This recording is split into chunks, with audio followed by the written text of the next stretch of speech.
ما سلككم في سقر ما سلككم في سقر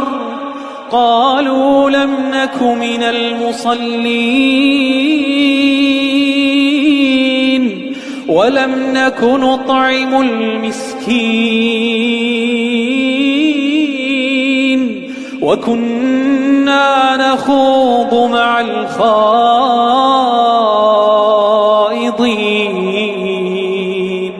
وكنا